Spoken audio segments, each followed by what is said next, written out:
नमस्कार, मैं हूं मधुलिका और आप देख रहे हैं भारत के झलक। देखिए, यहाँ पे हथकरघा मेला लगा हुआ है और अभी ये बुनाई कर रहे थे सर जी। तो सर आप बताइए कि किस तरह की परेशानियां आती हैं जब आप लोग बुनाई करते हैं और फिर मार्केट में कपड़े ले जाते हैं। अपना परिचय बता देना चाहता हूँ।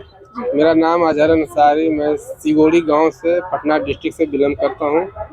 हम लोग सूत लाते हैं मार्केट से। सूत लाने के बाद हम लोग अपना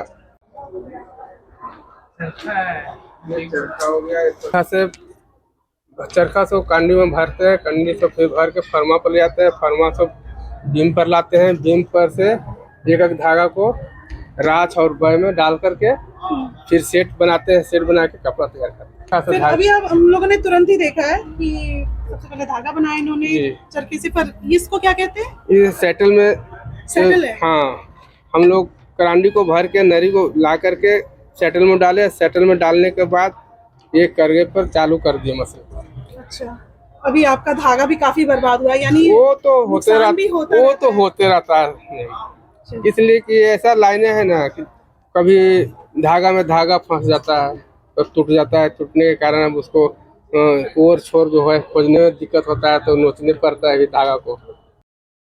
तो हमारे साथ मौजूद है मैम, अपना नाम बताइए। शबनम खातून। शबनम खातून जी हैं।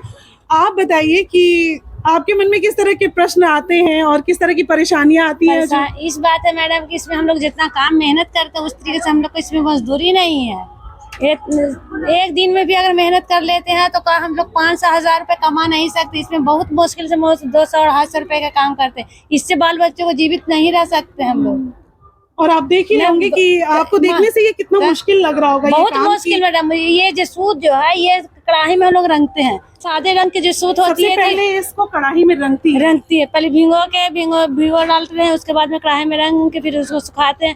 फिर इसमें कोई चीज का ई बना के माड़ी टाइप पे चावल वाले पीस के मैदा वाले जो कुछ भी होते हैं वो उसमें माड़ी बड़े बड़े पतीली में सिजा के इसको माड़ी करते हैं। फिर इसको सूत को भिंगा के फिर धूप में पसार के तब इसमें नारा फिरते जो वो है वैसा ही हम लोग नारा वरा फिरा के फिर इसमें ताना पाई, उसमें ताना में ताना पाई करे उड़ के तभी ये मशीन एक तैयार होती है। इतना मेहनत करने के बावजूद भी इसमें मेहनत पैसे नहीं है। पैसा नहीं मजदूरी। हाँ, पैसा नहीं मजदूरी भी नहीं है। खुद का है ये काम? हाँ, हम लोग खुद ही अपने हाथों से बनाते हैं। ये है भैया देवी अपना खुद ही 2-3 मशीन चलाते हैं। हम लोग भी 2-3 मशीन गांव में चलाते हैं हमारे। फिर माल अगर बीन के रखे हुए रहते हैं तो इससे पार्सल नहीं होता। अच्छा। कुछ दिन के बाद मैंने 2 महीने 4 महीने तक अपने घर में रखे रहो। फिर जब कुछ इसका आया लगन वगन तब उसमें निकलती है तो निकलती है। जो भी कपड़े बनाते हैं लोग, वो लोग जब सप्लाई करने जाते हैं खादी मॉल वगैरह में, तो क्या आप लोग का कुछ भी मार्केटिंग नहीं हो पाता? नहीं हो पाता। नहीं, हम ही लोग के घर ही से जैसे कोई मार्केट वाले लोग आते हैं तो ले जाते हैं घर से जैसे हम लोग खुद ही सेल कर सकते तो नहीं कर सकते। तो आप लोग जाके मिलते हैं? मान लीजिए शहरों में है जगह जगह खादी मॉल बने हुए हैं। हाँ, तो उसमें तो वहाँ का जैसे मिलने की बात यह है कि जो खादी भंडार वाली जो माल होती है तो खादी भंडार वाली माल का वो अलग भी आती है। ये हम लोग के जो चादर वाली बात है जो अलग होती है, ये सूती कॉटन प्योर कॉटन में हो जाती है जिससे कि बहुत लोग ना इस्तेमाल कर पाते हैं। अच्छा, गांव में जहाँ आप करती हैं ये काम तो वहाँ और भी महिलाएं हैं जो आपके साथ काम करती हैं? हाँ, बहुत सारे लोग, ज्यादा महिलाएं काम करती है। मर्द लोग तुम्हारे के सब ताना पाही में लगे रहते हैं। औरतें लोग ही ज्यादा बिन पाती है तो उन लोग का तो मजदूरी हम लोग से कम उन लोग का पड़ता है मजदूरी। हम लोग अपने से मेहनत करते थे 200-250 रुपया काम कर ले। दूसरे मजदूर आके करती हैं तो उनको तो 100 रुपए 100 के काम करती है दिन भर में। ऐसा होता है कि हम लोग दूर बैठे हम लोग नहीं जान पाते हैं ये सब चीजें कि इस तरह की परेशानियां होती हैं। लोग आजकल कह रहे हैं कि हथकरघा की से बनी हुई चीजों को लोग सपोर्ट कर रहे हैं। उसकी बिक्री हो रही है, देशों में ही नहीं विदेशों में भी हो रही है। लेकिन ये सिर्फ सुनी सुनाई बातें हैं। यानी कि और कुछ कहना चाहेंगे आप लोगों से या अपने जैसी महिलाओं को? आप महिलाओं से नहीं, मेहनत तो आप इतना कर रही हैं। आज मेहनत ही के बावजूद तो बता रहे हैं कि हम लोग को मेहनत बहुत ज्यादा नहीं तो मेहनत जरूर रंग लाती है। अभी आपको लग रहा है? नहीं, हम लोग तो समझिए कि इसे एक सदी आ रही है। नहीं, इसमें तो 1 सदी हम लोग के सास ससुर लोग गुजर चुके हैं। तो हम लोग दूसरे पीढ़ी पे चल रहे हैं। लेकिन पीढ़ी और अब में बहुत फर्क है। तो कुछ फर्क है ना। तो पहले तो और ज्यादा काम होती थी, अब तो बहुत कम काम हो रही है। इसको क्या कहते हैं? इसको इस पैनल ये फ्लेम लूम हो गए हैं। क्या है? Frame loom. अच्छा, फ्रेम लूम। हाँ, ये ऐसे हम लोग के गांव में गड्ढे खोद के एक करगा चलती है, ये अब हम लोग की ये सरकार की है। इसमें अब हम लोग सतरंगी चादर, अब कुछ बुनाई उनाई होता था, तब कभी कभी वही चलता है कि साल में 2 महीने 3 महीने काम होते, उसके बाद में फिर रुक जाती है काम। यही बात। अपना परिचय देता चाहता हूँ। मैं मोहम्मद सरफराज आलम सिगोड़ी गांव से, पटना जिला से बिलोंग करता हूँ। मैं ये कपड़े के बारे में बताना चाहता हूँ कि जैसे इस काम तो चलता है मैं, लेकिन कंटिन्यू नहीं चलता है। अच्छा। मान लीजिए कारीगर बिन रहा है, साल में 12 महीना होता है, 12 महीना में 12 महीना कंटिन्यू काम चलना चाहिए, या कंटिन्यू हमेशा चलना चाहिए। इसमें 6 महीना काम चलता है, 6 महीना बंद हो जाता है। और कारीगर लोग गरीब पड़ता है, मजबूर, तो कारीगर तो मजबूर पड़ता है, डेली के कमाता है, खाता है, और फिर वो 6 महीना काम करेगा और फिर 6 महीना बैठेगा तो फिर तो पीछे की ओर चल जाएगा।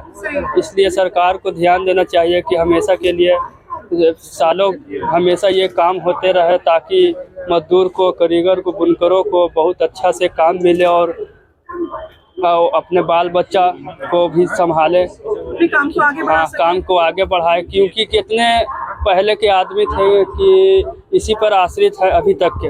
अच्छा। कितने बुनकर कोई काम नहीं जानते हैं, दूसरा काम नहीं कर पाते हैं, तो यही चीज पर जैसे आश्रित है बुनकरों के हस्तकरघा पे। तो युवाओं को आप क्या संदेश देना चाहते हैं, उनसे क्या कहना चाहते हैं? युवाओं को मतलब युवाओं इसमें कैसे आएगा मैम, जैसे कि मान लीजिए कि पहले इस पर काम होता था तो पहले इस पर युवा, जैसे मान लीजिए कि पहले काम होता था तो पहले प्रॉफिट बुझाता था। अच्छा। और अब प्रॉफिट बुझा ही नहीं रहा है, इसलिए युवा इसमें नहीं घुसना चाहता, सीखना ही नहीं चाहता हस्तकरघा सीखेगा तो फिर उसमें फायदा नहीं होगा, प्रॉफिट। अभी के समय में तो हम लोग देख रहे हैं कि हैंडलूम को काफी बढ़ावा मिल रहा है, लोग तो अभी कपड़ों को महत्व बढ़ावा मिल रहा है मैम, लेकिन इसमें जैसे पर सालों काम नहीं ना चल रहा है। मान लीजिए कि हम कमा रहे हैं हम 6 महीना, मान लीजिए कि अच्छा पैसा 500 रुपया के डेली के इनकम से, और फिर 6 महीना हम बैठ गए तो फिर हम क्या करेंगे मैम, फिर तो हम पीछे की ओर चल जाएंगे। होते जा रहा है। मेन कपड़ा यही है हैंडलूम का, इतने नहीं पहचान पा रहा हैंडलूम का कपड़ा, अब के युवा नहीं पहचान पा रहा कि हैंडलूम का कपड़ा कैसा होता है कैसा नहीं होता है। कुछ बताइए कि कैसे मतलब पता कैसे चल सकता है इसकी हैंडलूम का कपड़ा का क्वालिटी में कैसे पता चलता? मान लीजिए कि उसका कपड़ा छुएगा ना, जैसे कपड़ा निकालेंगे देखेंगे, जैसे सूत को निकालेंगे। हाँ, सूत को जैसे नापा जाता है एथी के थ्रू, लेंस के थ्रू। हाँ, 1 इंच में कम से कम 26 धागा आना चाहिए। अच्छा, इसी से ना पाता 26 धागा आना चाहिए। इसी से पहचान होता है कि हैंडलूम का कपड़ा, और कपड़ा के हिसाब से नापा जाता है। मान लीजिए गमछा, तो गमछा में 1 इंच में मान लीजिए कि मोटा इसका सूता आता है, तो इसमें 1 इंच में 17 धागा आता है कुछ। फिर सबके क्वालिटी अलग अलग है, सबका नापने का अलग अलग तरीका है। अच्छा, मतलब इसको नाप के ही इसको जा सकता है, हैंडलूम का कपड़ा है। ठीक है। इसमें खादी के भी कपड़े रहते हैं आपके? 250 का। थैंक यू सर, आपने बहुत सारी जानकारी दी, आपका बहुत बहुत धन्यवाद। थैंक यू मैम, आपने बहुत समय दिया और इतनी जानकारी दी, ये सब जानकारी हम लोग को भी नहीं थी, तो आपका बहुत बहुत धन्यवाद। मिलते हैं अगले वीडियो में, तब तक जय हिंद।